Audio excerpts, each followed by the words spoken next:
What up, everyone, and welcome back to the Real Estate Unlocked podcast. I am your host, Joseph Marohn, and today we're going to be covering one, if not the greatest investment strategies in real estate. Little to no money out of pocket, no credentials check, no bank loan or hard credit pull needed. Today, we're going to be covering the topic of creative finance. Creative finance is a way of selling your property where the buyer can either make payments directly to you or take over your existing loan payments. This method could be far more beneficial than traditional selling for various reasons, and we will be covering some of that here today. Some of these methods include seller finance, lease options, private money lending, and subject to. Now, if that sounds like something you've been dying to learn more about and add to your investment strategies, this episode will cover all the tips and tricks to creative finance, what types of properties you should be looking for, how to structure these types of deals, and how you can get your first deal starting here today. Now, you know how we do it on the Real Estate Unlocked podcast. If we're going to do it, we got to do it right.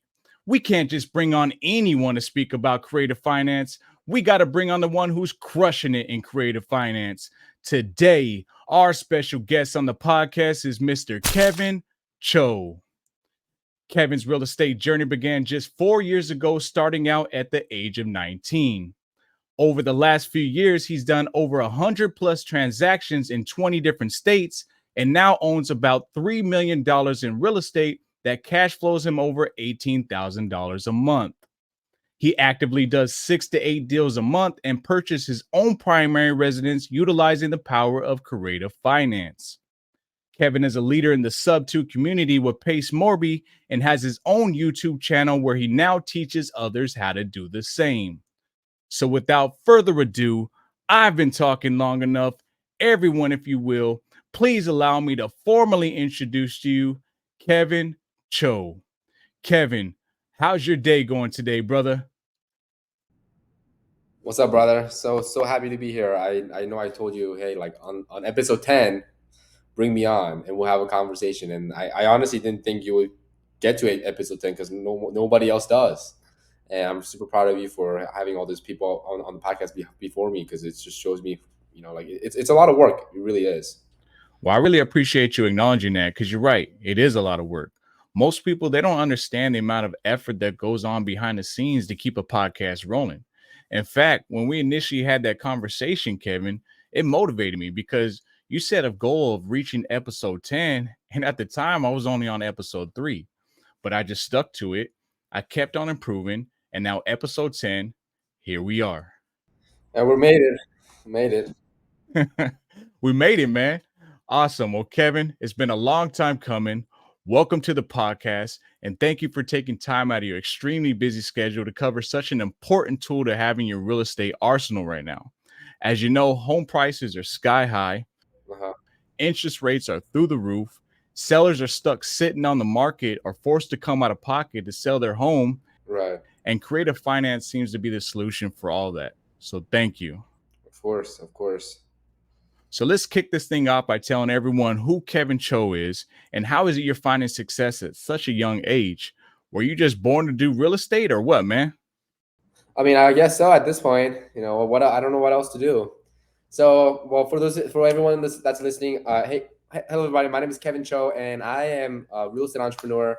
Started when I was 19, and have a couple of businesses that I had prior to getting into real estate. And I don't even know if I'll call them businesses at this point. But when I was a senior in high school, I sold gummies, and I made about 60 to 70 bucks every single day selling them during snack, lunch, and after school. And you know what? Like that was a probably like a decent profitable business model considering that I was only 17 and 18. When I was 19, I had my own ATM business, which I started from scratch. I didn't know anything about it. I just watched a couple YouTube videos and I kind of started right from the get go. And I was able to, and that was my very first formal business. I even had LLCs and everything. And then right after that, I got into real estate specifically pertaining to creative finance because um, one of the things that really got me into it was just the fact that you could actually buy and hold real estate without any of your own cash, without any of your own credentials and any of your own tax returns and all that stuff. And that's what and creative finance is what I've been focusing for the last 3 years. And yeah, that's like my short intro for now. Down the road I'll talk more about it, but that's how I got started. Absolutely. Great story, brother. So, Kevin, what the heck is creative finance and why is it such a popular topic in real estate right now? Well, so creative finance is based. It's as the name calls it. It's you're literally creatively financing houses, right? I mean, and creative finance could be with a car, could be with a house, could be with a computer, could be with your phone, could be with literally anything that's out there. And it's a lot more common than you really think, right? Like, so for example, when I was in high school, my senior year of high school, I had my parents buy me a Honda Accord, or Okay. and no, sorry, my parents had a Honda Accord, and when I got my license, I was like, I need a car, but then I didn't have the track record to go get bank financing like I now do. And I'm like, how can I get a hold? How can I start driving around with? Because I need to go to work and stuff. And I was able to strike up a deal with my mom. I said, hey, can I Venmo you $350 every month, and I just start driving your Honda Accord, and you can go buy another car or something now because you have ability to get financing. So that was my very first creative finance experience without even knowing that it was a creative finance deal up until like 3 months ago. You know, I mean, another creative finance is like, when I sold gummies when I was in high school, I'll go to Costco with my mom, buy, big bags of gummy and big boxes of Kool-Aid. And then I didn't have, and those money never came from me. I used my mom's credit card to go buy them. And then as I start to make profits from this, from selling gummies, I'll pay my mom back the money that she, that she lent me. Right. So that was that is a creative finance right there, and like it's literally everywhere. And the reason why it's such a hot topic is because you can do that with houses at this point. You know what I mean? Like I buy houses on seller finance where this homeowner, gives me financing. I didn't go through bank credit and none of that. So I think that's one of the reasons why creative finance is getting so popular nowadays. Right. And what I really like about your story is because most people are going to be like, hey, mom, let me have your Honda so I can drive myself to school every day. But instead, you're like, hey, mom, I'm going to make you the bank and I'm going to pay you for this car every month. That's awesome, man. Now, Kevin, what exactly makes creative finance different from any other traditional financing methods? So traditional financing is very strict in my opinion. It's very strict in that um, there's so many hoops that you have to go through because you're Right. working with a bank, right? So like when I went and bought my car, I bought two cars in the last like 12 months. I bought a Model 3 and then I bought an Audi Q5. Okay. And the amount of paperwork that I had to go through just to get financing for a 30,000, just to get financing for a $45,000 car is like, I mean, I went to the dealers at least like 2 or 3 times because I missed a couple of documentations, like proof of residency and all that stuff. And I had to go to the dealership just to get financing. And I'm like, is there a better way of doing it? Right. So, Those papers look like a book, didn't it? oh yeah, it was literally a stack of, I mean, now it's like digital, right? But like I get like emails and I'm like scrolling through. I'm like, oh my God, there's so much here, you know? Right. So do you think creative finance works for everyone? 100%. Yeah. I mean, my very first house that I ever bought was when I was 21 and I haven't had a job for 2 years at that point, you know? Awesome. Yeah. So, all right. So, in your opinion, Kevin, for someone brand new to real estate that maybe they start learning how to structure, learning how to do creative finance deals, how do they get the ball rolling, and where do they go, and how do they start? Ooh, that's tough. That's tough. With first off, you need to figure out what you want to do, right? Because the things that I would say is very different than things that other people will say, and it's different because they have two different things that they want to do, right? So for me, at this point in my career, I've wholesaled over 150 deals, probably getting close to 200. So for me, I'm like, how can I? What can I do to hold more real estate? Because I'm really not in a position to worry about when is my money coming in tomorrow. Like I that's not a I'm not worried about like paying food on the table or paying rent. So for Right. me now, it's more of a question of what can I do to hold more real estate. But then when I first got started, I'm like, I don't want to buy houses right now. I want to be able to, just make quick $5,000, quick $10,000, quick $15,000, and have more reserves set aside, so that I can go buy real estate maybe 2 years down the road, 3 years down the road, and that's what I did. So for me, the first things first is you have to figure out what you want to do. Do you want to start wholesaling these deals, or do you want to start buying them, keeping for yourself, right? But all that to say is the first things first is you have to figure out like what kind of deals are you even looking for? Are you looking for like a subject to deal where you take over payments, or are you looking for seller finance? Like I think that's a fair place to start, right? Yeah, I would say that's a fair place to start because I mean, for me personally, I knew I just wanted to get involved with real estate, period. Right. But I didn't know how to go about it. So for me, I have a high paying W 2 job, and I'm sure others can attest to this. So I was looking more for the passive income and tax write offs purposes. So I'm like, well, how do I start? Right. Because interest rates are through the roof. How are investors even buying and holding properties right now with these high interest rates?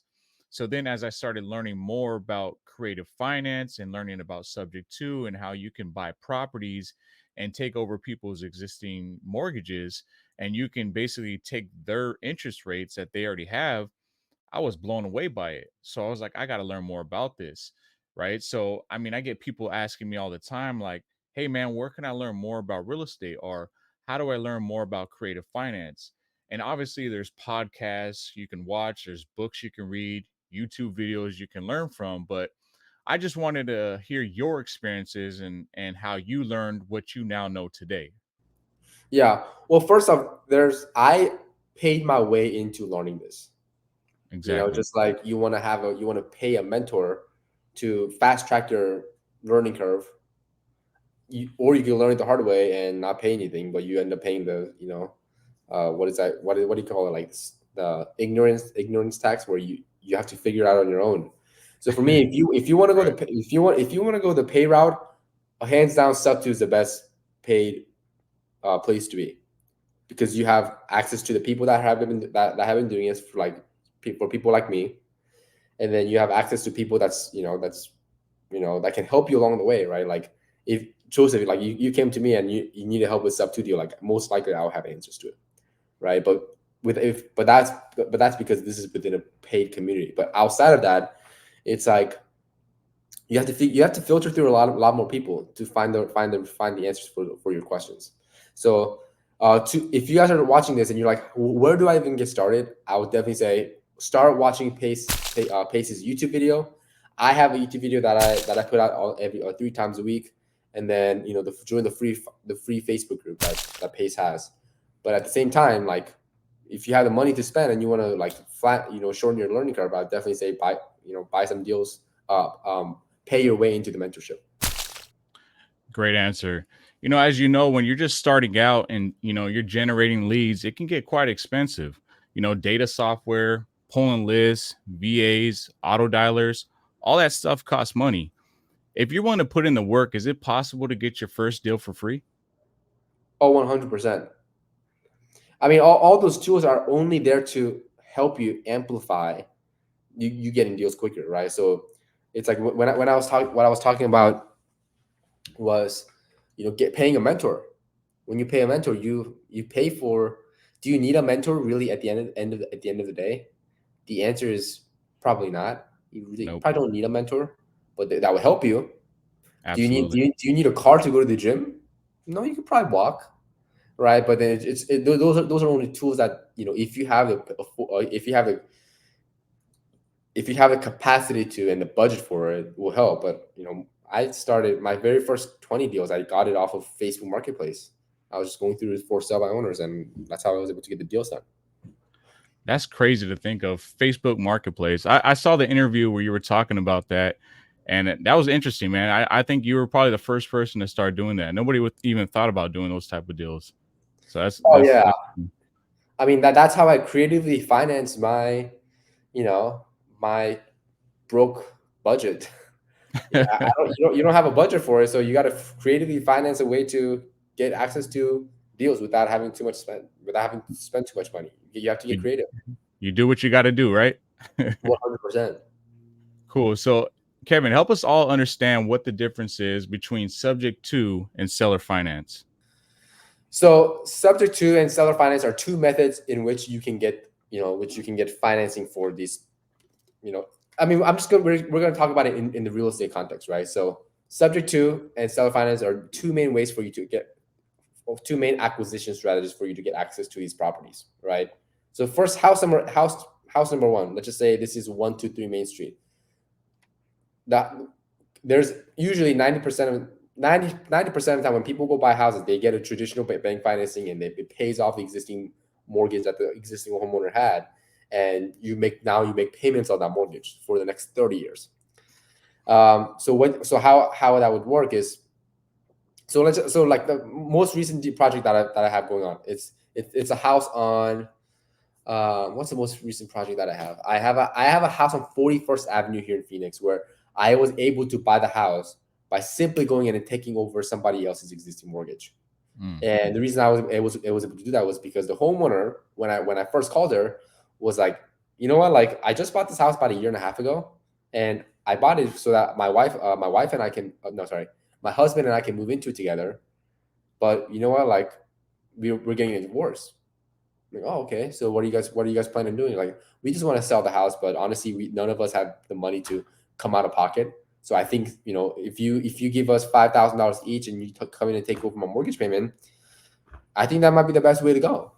And I was able to. I gave the wife 5,000. I gave the husband 5,000. I took over the existing mortgage payment, right?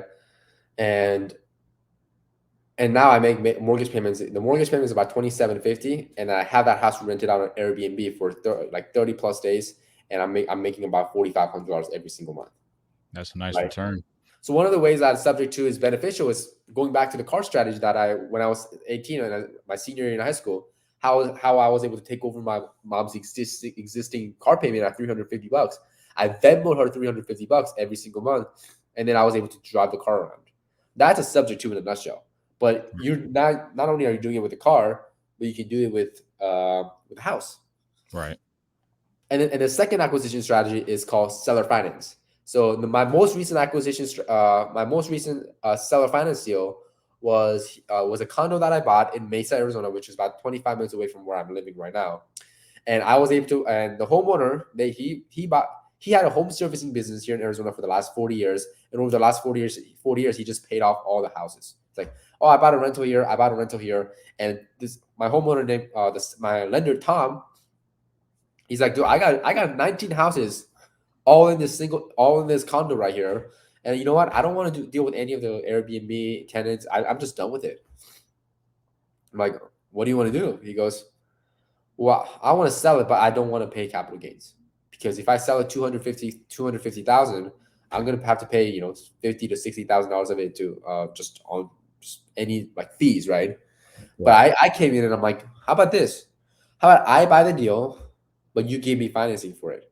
So, and we went back and forth for a couple of days, and the terms that we settled on was, here, I give you 5% down, 6% interest, 40-year term, 40-year scheduled with a 10-year balloon.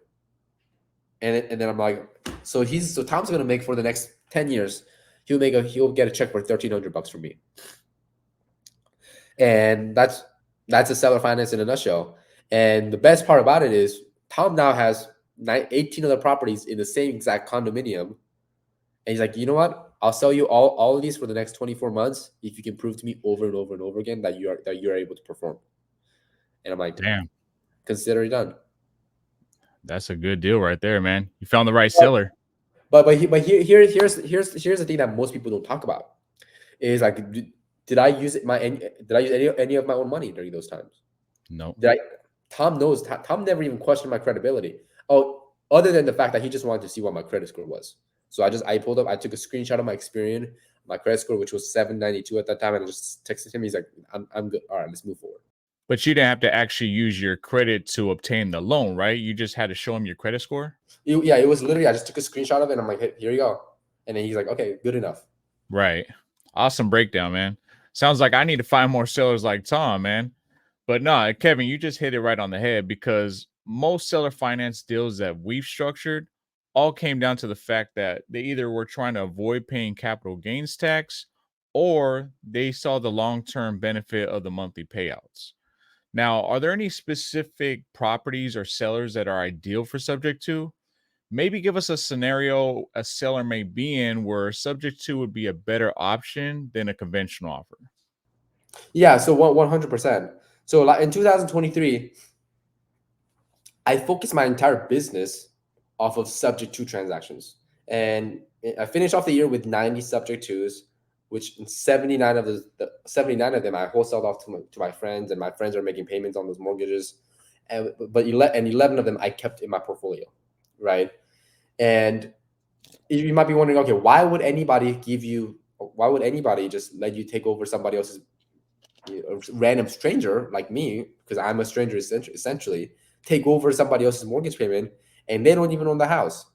And a lot of the situations are where the subject to happens is it's not necessarily because the homeowner wants to do it, but they have no other options, right? So like my very first subject to deal that I've done was on 1188 South Ninth Avenue in Yuma, Arizona, where I Diana Hernandez. She's a local wholesaler here in town. She came to me saying, "Hey Kevin, I have this homeowner. I can't seem to figure this out. Like I don't know what to do with this. Like I can't wholesale this deal. Like the homeowner just bought the house." I'm like, "What do you mean? Like let's hop on the phone call with the seller." So I hopped on the phone call with the husband and the wife and Diana. So it was four-way phone call. And I'm like, hey guys, my name is Kevin. What's going on? I just wanted to figure out, how we can help you guys." Right. And the wife says, "You know what? We're getting a divorce, and we have a house that we just bought, but we really need to get $360,000 for this house." I'm like, "Okay, do you think why do you say that?" Well, because it's because you just bought it. We just bought it for like 350,000. So like, if you don't get 360,000, we're gonna cut a check, and honestly, we don't really have money to cut a check for this house. And I'm like, "Oh, okay, perfect." So you're telling me because you have no equity in this house, maybe the only way for you to sell the house is for you to get higher pricing. So because her thought process was, okay, I'm gonna get $360,000 for this house, and then my existing mortgage is 350, and I put and she'll pay, and it was a for sale by owner, so she'll pay $10,000 in closing costs and commissions for the buyers, and she'll net walk away with zero and just hands clean. Right. Or at least that was her thought process. And I said, okay, that's perfectly fine. But how about this? How about instead of you cutting a check, I give you a check, and like, you're gonna give me a check for this house? Oh yeah, 100%. I wasn't looking to make anything on this house anyway. But here's the thing is, I'll give you 3,500. I'll give your husband 3,500 bucks. But I want to come and take over that existing mortgage payment. And she goes, okay, and that's it. You're just gonna make the payments on it, and then I'm gonna get 3,500 bucks. I'm like, yeah. I mean, you guys bought it for zero money down. You guys essentially made 7 grand together. She goes, so that was that. But she was a little hesitant because, okay, what happens if I miss the mortgage payment? What happens if I want to get another financing? Blah blah blah. All these things was in her thought process. But obviously, we overcome all those objections, and there's so many ways to go about it that I will not necessarily share in this video, share in the Right. podcast. But homes that were just recently bought, either using FHA loan, VA loan, or conventional loan at low down payment, less than 5%. All these homes have high opportunity. All these homes, if the house gets, if the homeowners go through separation, or if stuff happens in the family where they have to sell the house within 24 months, most likely these homes have no equity. Right. So those are great ways for you to just come in and take over the existing mortgage payment. So wait, Kevin, are you telling me I don't have to go apply for a loan, provide any credentials, give out any bank statements, and I can go and purchase a property? 100%. Bro, this can't be legal. Is this legal? As far as I know, No. no, this is 100% legal. We have there's some parts of the states that, some states are, title company states where like you close a deal with the title company, but some states are you close a deal with an attorney, and we have attorneys closing deals just like this. So it's like, why would it not be illegal? Why would it not be illegal? Right. And we get a lot of agents that actually tell us that. And we have to kind of explain to them on how the HUD statement, it shows it on line 203 and 503. And we explain to them, it shows right there, subject to the existing mortgage. And Yeah. yeah, exactly like you just said. But, speaking of agents, what advice do you have for those that have trouble structuring deals through agents? You mind sharing some of your strategies and techniques you use to build rapport? So I've worked with hundreds of agents, truly, like literally hundreds of agents. And agents say, "Oh, I need to take care of my client." Right. That is the most BS thing I could ever hear in this day and age. Agents they don't care about your client. They don't care about you. All they care about is your commission. Seriously, like they don't care anything about it. So when you tell your client, when the agent's like, "Oh yeah, like, yeah, this would be really good. This would be really great opportunity for the seller." And then I'm like, "Oh, okay." And they're like, "Oh, am I getting paid on this?" I'm like, "Yeah, you are." They're like, "Oh yeah, like Commission. it's all about their commission." I no joke, Joseph. I had an agent that was like, "You know what? I don't think this is a good fit for my client." And I'm like, "Okay, even if you got paid your full commission." And then it was like, no joke, there was like 3 seconds silence. I'm like, well, eh, and then I'm like, okay, well, let's talk about it again, right? Let's start this all over again, right? So now agents, the best way for you to get an agent to work with you is by paying them. Absolutely. And then it's funny you say that because, like, subject to pitches are becoming more and more common now. I wouldn't say it's saturated, but there are times where I'm sure you can attest to this, Kevin, that we get on the phone with an agent, and within the first 5 seconds of the conversation, the agent says, "You're not one of those subject to guys, are you?" Or maybe you heard this one: "Our client is not open to any creative finance offers." What is your Oh response to that? Are you continuing the conversation? And if you are, how do you maneuver around that? yeah, I'm not carrying on a conversation. You just hang up? Well, it depends, it depends on the scenario. But here's the way I approach it, and I have YouTube videos about me calling these agents and stuff. I don't I don't force a deal to happen. I never do. I never have. I mean, I have a lot. I tried forcing it, but right at this point in my career, I don't force a deal to happen. Right. But I wait for them and I say, hey, all right, Joseph. Here's the thing. Is honestly, totally fine. I gotta admit, I am one of those guys. But you you I don't I I'm not doubting your ability to sell this house. But if in case that you guys don't get the offer that you guys are looking for, I would at least consider I would at least consider myself as a backup, because I'll be willing to do hard earnest money with no inspection period, and I'll go under contract with you right now if your clients are open to it.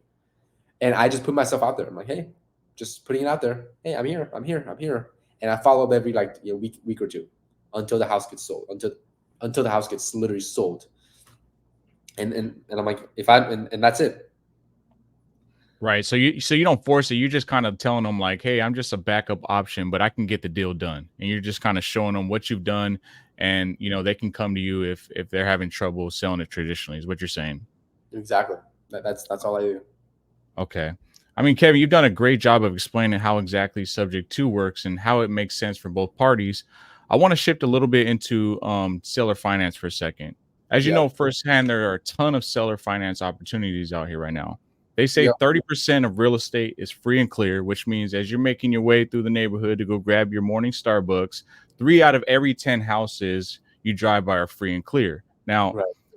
why would a seller even choose to become the bank and finance to sell their own property instead of just opting for a traditional sell? Like, what's in So it for them? so this is an interesting question, because you have to factor in the fact that where are they in their career?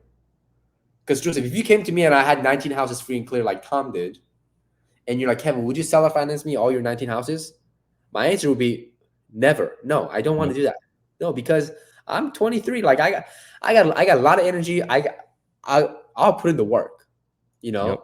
So for me, I don't want $1,200. I want to get $250,000 right now, deploy it into another deal, double that thing in 6 months. And I know, and I know I have the know-how to double it. But then you look at people like Tom, who's like, you know what, like I've owned my servicing business for the last 40 years, and I don't want to do work anymore. And it's like, you know what, I don't want to do anything for the next 40 years. I mean, I've worked for 40 years. What more do I need to do? So legitimately, when I was on the phone with Tom after the fact we closed on the deal, I said, hey Tom, like, why'd you sell your house? I feel like you could just rented it out and you make the same amount of money, and you don't have any more management or anything. I mean, all you would have is a management. And he goes, well, that's exactly what I didn't want. Is I didn't want any management. I'm like 66. I don't need way more. I don't need more money. I just want more time freedom. My kids took over my servicing company. So the kids took over the existing job and the roles of the company that his dad that the father built. And now he just wants to relax, right? So you have to find the right client, right right person. Right. Yeah. And a lot of times, a lot of what I've noticed is like they're just, like you said, they just want to retire from it. They don't want to deal with it no more. They don't want to deal with the headache. And a lot of times they're trying to avoid capital gains tax. So, that's what we found with most creative finance deals, why people, but like you said, you're 23, you got properties. Last thing you're going to be doing is selling any of those off seller finance. It wouldn't make sense to you at that point. So No, never. great point. Great point. So now, can a buyer sell the property or refinance the seller finance loan before it's fully paid off? Oh yes, yes. You can seller finance another seller finance deal. Okay. And then I know you do extremely well with wholesaling, but for the creative deals you do hold on to, what's your preferred exit strategy and why? My preferred exit strategy is midterm rentals, which is you know, which is a hybrid of short term and long term. So like anything between 30 to 60 to 90 days, like those are my bread and butter because I have a partner that does that. And the reason why I love doing midterm rentals is because it allows me to cash flow like a short term rental or more with the management of a long term rental, right? Because these tenants Right. are staying there for 2 3 months. We don't need to we don't need to clean it every weekend. So the management is very manageable, but the pay is also very good, and it's also pretty consistent because I don't have to worry about, oh my gosh, am I getting a booking next week? You know what I mean? Right. And you're doing what, like traveling nurses or traveling contractors? Traveling nurses, traveling contractors, snowbirds, medical, people in the medical field, like you could startup companies. Like there's so many. Right, right. Yeah. So, everyone loves to hear great success stories, right? But I think the people really respect full transparency more. If we're going to share the good, we also got to share the bad, right? There are risks in everything we do, especially when it comes to investing and or starting our own businesses.